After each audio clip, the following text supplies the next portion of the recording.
Hello and welcome to the Seemanchal diary. Seemanchal diary में आपका स्वागत है। आज हम बात करेंगे बिहार सरकार के कैबिनेट मंत्री मोहम्मद शाहनवाज आलम से। मोहम्मद शाहनवाज आलम जो कि बिहार सरकार के कैबिनेट में एक महत्वपूर्ण पोर्टफोलियो है उनके पास, डिजास्टर मैनेजमेंट, जिसे आपदा प्रबंधन विभाग भी कहा जाता है। मोहम्मद शाहनवाज आलम मई 2018 से बिहार विधानसभा में जोकीहाट को रिप्रेजेंट करते हैं। इसके अलावा महत्वपूर्ण बात यह है कि वो पूर्व भारतीय राजनीतिज्ञ और पूर्व केंद्र राज्य मंत्री मोहम्मद तस्लीमुद्दीन के सबसे छोटे बेटे हैं। तस्लीमुद्दीन, जिन्हें सीमांचल गांधी के भी नाम से जाना जाता है, और ये मानते हैं कि जो सीमांचल की राजनीति रही है वो मोहम्मद तस्लीमुद्दीन के इर्द गिर्द सिमटी रही है और उनके राजनीतिक प्रभाव को आज भी हम महसूस करते हैं। तो चलिए बात करते हैं बिहार सरकार के कैबिनेट मंत्री मोहम्मद शाहनवाज आलम से। सबसे पहले सीमांचल डायरी की ओर से आपको ढेर सारी बधाई और शुभकामनाएं कि आपने लगभग एक वित्त वर्ष पूरा कर लिया एज ए कैबिनेट मिनिस्टर। आपसे बातें करेंगे, लेकिन सबसे पहले ये जानना चाहेंगे कि पहले जब आप विधायक थे तो क्षेत्र की जनता के बीच रहते थे, उनके साथ रहकर उनके समस्याओं का समाधान करते थे। अब आप कैबिनेट मंत्री हैं, आपकी जिम्मेदारी भी बढ़ गई है, तो ऐसे में अपने क्षेत्र की जनता से कैसे संपर्क स्थापित करते हैं या कैसे संपर्क में रहते हैं? सबसे पहले तो आपको और आपके टीम को शुक्रिया अदा करना चाहता हूँ। ये सही बात है कि मंत्री बनने के बाद जिम्मेदारी, रिस्पॉन्सिबिलिटी बढ़ गई है। पहले विधायक होने के नाते ज़्यादा कंसर्न सिर्फ अपने विधानसभा को लेकर हम लोग रहते थे, लेकिन अभी भी आप देखिएगा, आप यहाँ के लोकल के हैं, तो मुझे जब भी समय मिलता है तो मैं सबसे पहले अपना क्षेत्र जोकीहाट आता हूँ। लगभग हफ्ते दिन के अंतराल के बाद जोकीहाट आते हैं, सिसौना रहते हैं, और लोगों को पता होता है कि हम फला दिन आ रहे हैं। तो तमाम क्षेत्र से जो लोग भी आते हैं उनकी समस्याएं सुनता हूँ प्रतिदिन और उनका निदान करने की पूरी कोशिश करता हूँ। आपके माध्यम से जानना चाहेंगे कि जो सीमांचल की जनता है उसके मुद्दे क्या क्या है, वो राजनीतिक दलों से क्या उम्मीदें रखती है? देखिए, हम लोगों का जो क्षेत्र है काफ़ी पिछड़ा इलाका रहा है। किसी भी मामले को लेकर के, चाहे वो पॉलिटिकल हो, सोशल हो, इकोनॉमिकल हो, लोगों में बहुत ज़्यादा अवेयरनेस नहीं है देश में क्या चल रहा है। तो सबसे पहला चीज़ है कि लोग यहाँ के जो आम आदमी हैं वो एक सामाजिक सुरक्षा चाहते हैं, और हम समझते हैं कि हमारा जो इलाका है और हमारे जो लोग हैं वो भारत के अन्य हिस्से से उसके कंपेयर में यहाँ ज़्यादा सुरक्षित अपने आप को मानते हैं। और हम लोग, जो हमारा परिवार है, वर्षों से यहाँ के राजनीति में सक्रिय है, तो हम लोग काफ़ी इजी वे में लोगों के लिए अवेलेबल रहते हैं और लोगों को आने जाने में कोई कठिनाई नहीं होती है। एक अपनापन सा इस क्षेत्र के लोगों से वर्षों से बंधा हुआ है। मरहूम तस्लीम साहब के ज़माने से लोगों को किसी तरह का अपनी परेशानी बताने में लोगों को किसी तरह की हिचक नहीं होती है। उस सिक्योरिटी को मैं आगे ले जाने का प्रयास कर रहा हूँ और करता रहूँगा। जो सीमांचल में रोजगार और डेवलपमेंट को प्रोत्साहित कैसे किया जा सकता है? देखिए, सबसे बड़ा चीज़ है जो सीमांचल का एरिया है, चाहे वो अररिया हो, किशनगंज हो, पूर्णिया हो, कटिहार हो, सुपौल हो, प्राकृतिक आपदाओं का क्षेत्र है। प्रतिवर्ष बाढ़ आता है और लाखों की तबाही, चाहे वो सड़क हो, पुल पुलिया हो, किसानों की फसल क्षति का मामला हो, तो ये सब चीज़ हम लोग को हर साल झेलना पड़ता है। महानंदा बेसिन का प्रोजेक्ट एक था, काफ़ी तस्लीम साहब उसके लिए एक लंबी लड़ाई लड़े थे। 5 फेज़ में उसको कंप्लीट होना है। बहुत जगह अभी शायद सेकंड फेज़ के लिए तैयारी हो रही है, लेकिन उसमें कुछ समस्या आ रहे हैं। कहीं कहीं पे ग्रामीण इसका विरोध कर रहे हैं। तो मैं समझता हूँ ये हो जाने से हम लोग को एक बहुत हद तक बाढ़ की जो समस्या है उसको झेलना नहीं पड़ेगा। और निश्चित तौर पर ये औद्योगिक क्षेत्र नहीं है, जिसके कारण पलायन बहुत ज़्यादा है। एक छोटा किसान अगर होता है, अगर एक बार बाढ़ आने से उसका फसल नष्ट हो जाता है, उनको क्षति होती है, सरकार तो जो तय मुआवजा है वो तो देती है, लेकिन कहीं ना कहीं किसान जो है 2 वर्ष 3 वर्ष पूर्व चले जाते हैं और इस नुकसान की भरपाई करने में उनको काफ़ी वर्ष लग जाते हैं। तो ये सब समस्याएं हैं यहाँ पे। एक यहाँ का लोकल इशूज़ है कि रेलवे स्टेशन वाला रोड काफ़ी दिनों से आरोप प्रत्यारोप चल रहा है। शायद आपने भी किसी इंटरव्यू में थोड़ा मेंशन किया था, तो इस पे क्या कहेंगे? अभी तक नहीं बन पाया। जनता को आरोप प्रत्यारोप से तो मतलब है नहीं, वो चाहते हैं कि कोई ना कोई काम हो और हमें सुविधा मिले। जहाँ तक उस रोड का मामला है, कुछ महीनों पूर्व हमारे भी संज्ञान में आया था और पंचायती राज विभाग को, उन्हीं की सड़क है ये, उनके अधीन था और हमने पत्र भी लिखा है और पंचायती राज मंत्री से भी हम लोग मिले हैं। उसका एक एस्टिमेट बना है। पहले बात चल रही थी कि आरडब्ल्यूडी को इसको ट्रांसफ़र कर दिया जाए और आरडब्ल्यूडी बनाए, लेकिन पंचायती राज ने बोला कि हमें पूरे बिहार भर में जो है गिनी चुनी सड़कें हमारे पास है और इसके लिए एक हम लोग फंड जनरेट करेंगे। तो मैं समझता हूँ ये इनका अभी अंतिम प्रारूप पे है और हम लोग चाहेंगे कि ये जल्द से जल्द बन जाए। अच्छा, 2020 विधानसभा चुनाव के बाद आप तस्लीमुद्दीन साहब के जो राजनीतिक उत्तराधिकारी के रूप में उभरे हैं और अभी बिहार सरकार में एक महत्वपूर्ण स्थान मिला है आपको, एक महत्वपूर्ण मिनिस्ट्री मिला है। तो जो तस्लीमुद्दीन साहब की राजनीति हम देखते थे वो पूरे सीमांचल अररिया, पूर्णिया, किशनगंज होता था और आपकी राजनीति ऐसा लगता है कि जोकीहाट और अररिया तक सीमित है। क्या ये सच है या फिर? देखिए, इंसान कोई भी काम करता है उसका हर एक फेज़ होता है।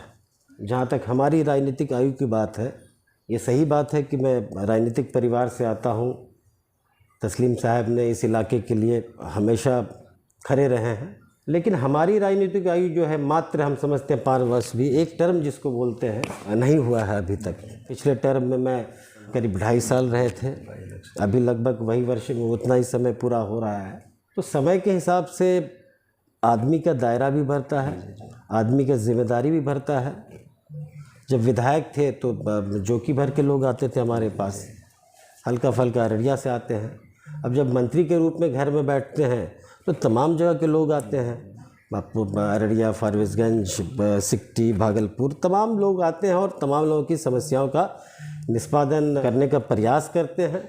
और आप लोगों को सबकी दुआ रही तो हमारा भी दायरा बढ़ेगा। अभी तो शुरुआत है, तो बिगिनर के लिए तो होता है कि भाई पहले घर ठीक करो, आगे दुनिया देखेंगे।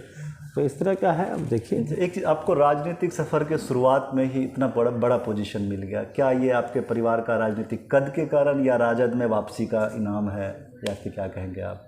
पद मिला, अच्छी बात है। कौन किस मायने में लेता है वो महत्वपूर्ण नहीं है। महत्वपूर्ण ये है कि जो मुझे जिम्मेदारी मिली है उसका मैं सही से निर्वहन कर रहा हूँ कि नहीं कर रहा हूँ, वो ज़्यादा इम्पोर्टेंट है। आपके मंत्रालय से रिलेटेड हम जानना चाहेंगे कि अभी 1 साल लगभग पूरा हो गया है, आपने कौन से मेजर स्टेप्स लिए हैं डिज़ास्टर मैनेजमेंट के लिए? सबसे बड़ी बात ये है और महत्वपूर्ण बात है, एज अ मंत्री के रूप में हम समझते हैं बहुत ज़्यादा वक्त नहीं हुआ है हमारा, लेकिन आज मैं आपके माध्यम से आदरणीय मुख्यमंत्री नीतीश कुमार जी, आदरणीय उप मुख्यमंत्री तेजस्वी यादव जी का धन्यवाद के पात्र हैं। वो लोग हमारे आपदा मंत्री बनने से पहले ये इतना बड़ा विभाग है, लेकिन किसी ज़िले में आपदा का अपना इस्टेब्लिशमेंट नहीं था, अपना कैडर नहीं था। पिछले दिनों आपने देखा होगा, हमको लगता है 2-2.5 महीना पहले कैबिनेट ने एक डिसीज़न लिया कि हर ज़िले में एक आपदा का एक अपना कैडर होगा, अपने इस्टेब्लिशमेंट होंगे, अपने ऑफिसर्स होंगे, ताकि हम लोगों को काम आपदा के घड़ी बहुत त्वरित और सरल भाव में कर सके। तो एक बहुत बड़ा डिसीज़न है ये।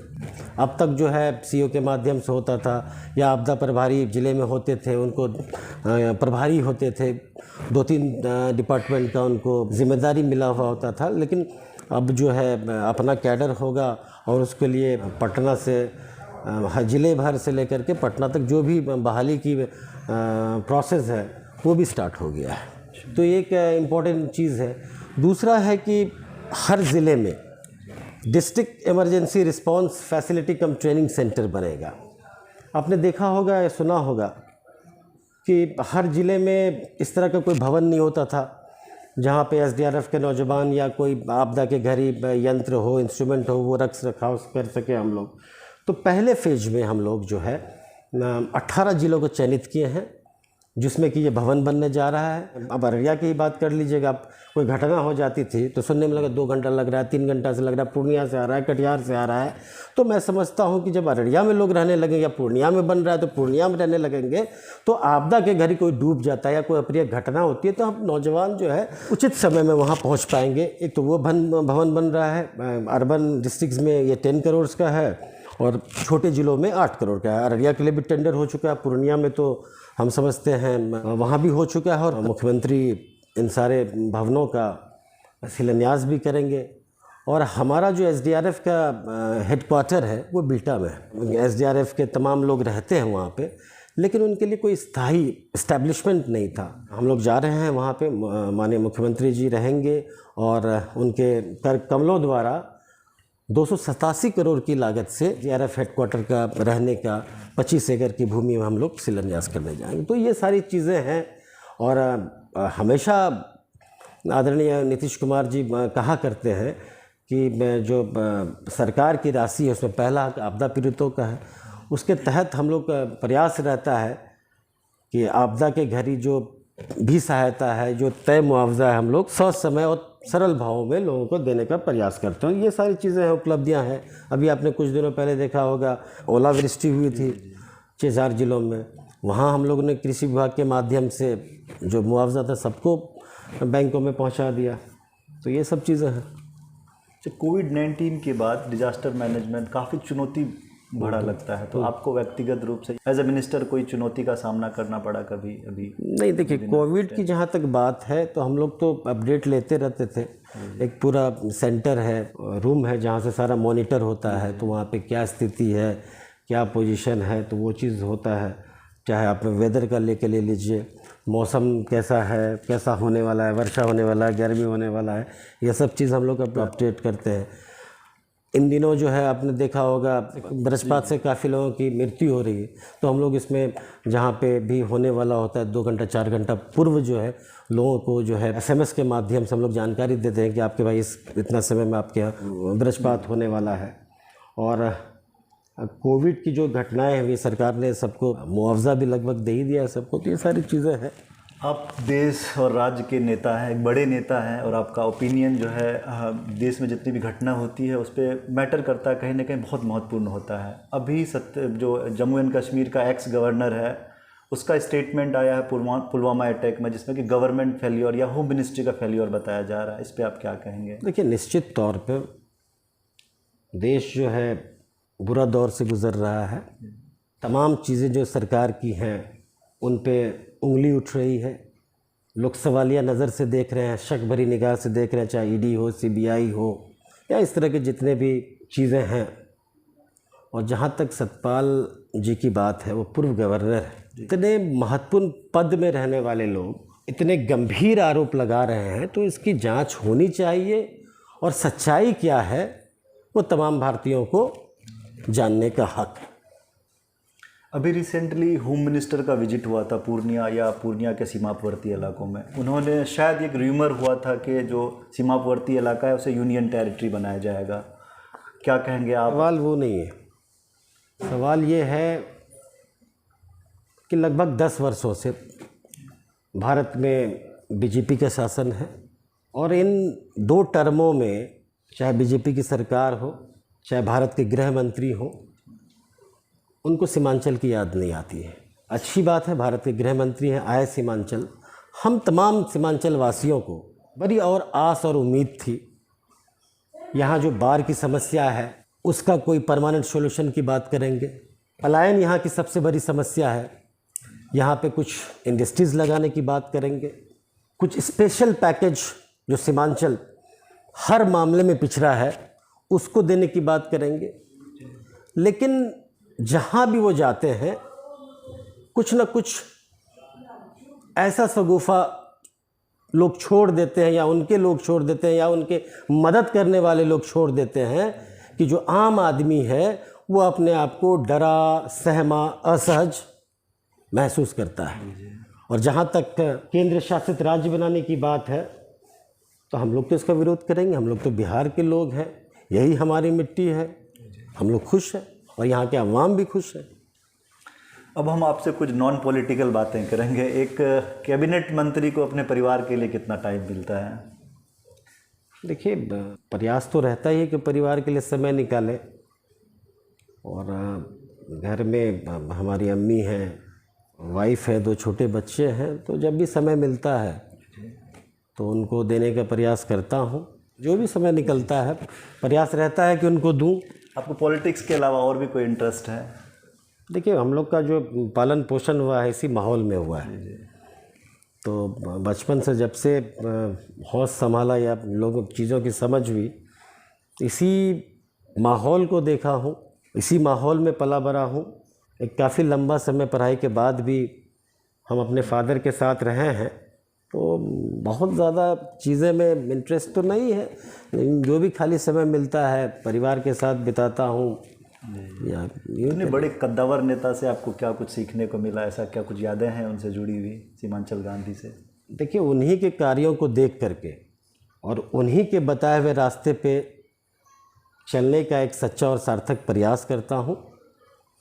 मैं भी मनुष्य हूँ, कठिनाइयाँ आती है, लेकिन जब अपने पिताजी के, अब्बा के त्याग, बलिदान, सीमांचल के लोगों के प्रति जो उनका समर्पण था, उसको याद करता हूँ तो रास्ते अपने आप आसान हो जाते हैं।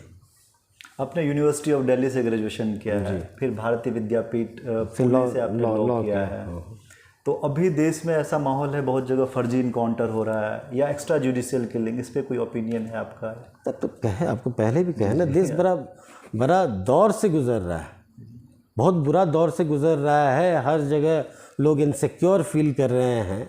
आपको पहले ही बताया है, सीबीआई है, ईडी है, जितने भी गवर्नमेंट के इस तरह के एड्स हैं, उनका दुरुपयोग हो रहा है। आप देखेंगे आए दिन जो है यहाँ छापा, वहाँ छापा, लोगों को परेशान किया जा रहा है सिर्फ अपने मीन को पूरा करने के लिए, जो कि सरासर गलत है।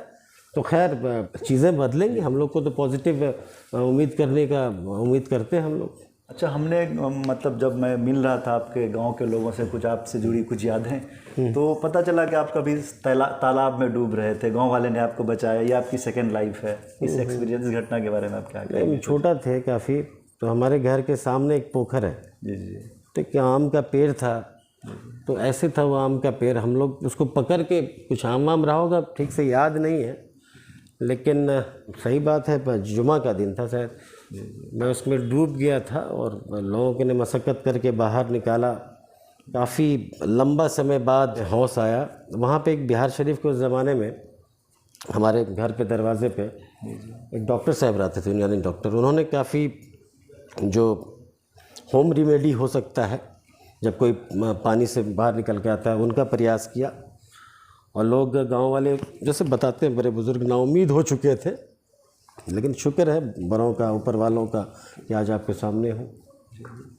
और एक मतलब पढ़ाई लिखाई के ज़माने से जुड़ी एक घटना है जो हमें पता चला कि आपने एक बार मोटरसाइकिल की डिमांड की, कि ने आपको मोटरसाइकिल चाहिए था। तो अभी तो आप बड़ी बड़ी गाड़ियों से चलते हैं, तो आपने जब डिमांड किया तो आपके भाई ने, किसी ने कहा नहीं, जोकी में एक राजदूत पड़ा हुआ है, आप उसको ले लो। नहीं, तो ऐसा ये सच है? ये नहीं, ये घटना नहीं है। देखिए, स्टूडेंट लाइफ तो हम लोग का तमाम, पूरा स्टूडेंट लाइफ हॉस्टल में रहा हूँ, पूरी थ्रू आउट जो स्टूडेंट लाइफ रहा है हमारा, उस वक्त भी जो है हमारे फादर एमपी या एमएलए या मिनिस्टर के रूप में थे ही, लेकिन हमारी जो है पढ़ाई लिखाई या देख रेख उन्होंने जो किया है, जो सामान्य और बच्चे रहते थे उन्हीं के साथ मैं उसी तौर तरीके पे रहता था। मैं तो आज, हमारे फादर इस दुनिया में नहीं है, उनका शुक्रिया अदा करना चाहता हूँ, जो उन्होंने परवरिश दी है। इम्पोर्टेंट रोल रहा है उनको पॉजिटिव वे में हम लोग को परवरिश करने का। और जहाँ तक कि मोटरसाइकिल की घटना है, उस ज़माने में मैं भारतीय विद्यापीठ पुणे से लॉ कर रहा था। हॉस्टल से थोड़ी दूरी पे कॉलेज था, पर यहीं बाहर हम लोग, अभी जो चबूतरा बना हुआ है वहीं पे हमारे फादर बैठते थे। हमारा टिकट कटा हुआ था और बड़े भाई जिन मुकीम साहब हैं, उन्होंने एक नई मोटरसाइकिल इंटाइसर खरीदी थी। तो फादर से हम लोग काफ़ी डरते थे और जल्दी चीज़ें उनको नहीं बोलते थे या मांग नहीं करते थे। तो बड़े भाई को हमने कहा कि एक मोटरसाइकिल आपसे चाहिए, तो बोले ठीक है, यही लेके जाओ। और हमारा टिकट भी था, मोटरसाइकिल भी बुक हुआ। तो फादर की नज़र उस गाड़ी पे पड़ी, बोले कि क्या कोई बात, उनको आभास हो गया। उन्होंने हमको बुलाया, गार्ड को बुलाया, मेरे को बोले क्या बात है। तो हम बोले कि दिक्कत हो रहा है कॉलेज जाने में, मुकीम भाई जो है उनका जो यामा का इंटाइसर था तो वो दे रहे हैं। तो बोले बुलाओ मुकीम को। और बहुत स्ट्रिक्ट कहते पेरेंट्स थे हमारे फादर। तो बोले बुलाओ मुकीम को। बोले कि इतना छोटा है और इतना बड़ा शहर में ये इतना बड़ा मोटरसाइकिल कैसे चलाएगा। तो हमको बोले कि नहीं, तुम मोटरसाइकिल नहीं चलाओगे, तुम टेम्पू एक महीना भर के लिए रिज़र्व कर लो, वो पैसा हमसे ले लो, लेकिन तुम शहर में मोटरसाइकिल नहीं चलाओगे। तो खैर इनका प्यार था। जो पहल है आप लोगों का, आप हैं फैसल साहब हैं, आप लोगों को मैं शुभकामनाएं देता हूं, धन्यवाद देता हूं। आए दिन देखने को मिलता है अलग अलग क्षेत्र के लोग अपने क्षेत्र की प्रतिभाओं को या जो पर्टिकुलर क्षेत्र है वहाँ पे कौन मशहूर है, क्या मशहूर है, उन चीज़ों को देश दुनिया तक पहुँचाते हैं। ये काबिल तारीफ़ है। आप लोगों को फिर से मैं शुभकामनाएं देता हूँ। हमारे इलाके के जो भी प्रतिभावान लोग हैं, चाहे बाहर रह रहे हैं, चाहे जो लोग या जो भी फेमस पर्सनैलिटी गुजर चुके हैं, जो हमारे जो आने वाले जनरेशन है, जो उन्होंने पिछला सीमांचल को नहीं देखा या बड़े बड़े हस्तियाँ नहीं देखा है, चाहे वो एजुकेशन के फील्ड में हो, चाहे आपको पदाधिकारी हो, चाहे कोई किसी भी क्षेत्र के, उन जनरेशन को भी जानने का पूरा हक है। हमारी शुभकामनाएं आपके साथ। इन्हीं बातों के साथ हम समाप्त करते हैं। मंत्री जी ने हमें टाइम दिया, बहुत बहुत धन्यवाद।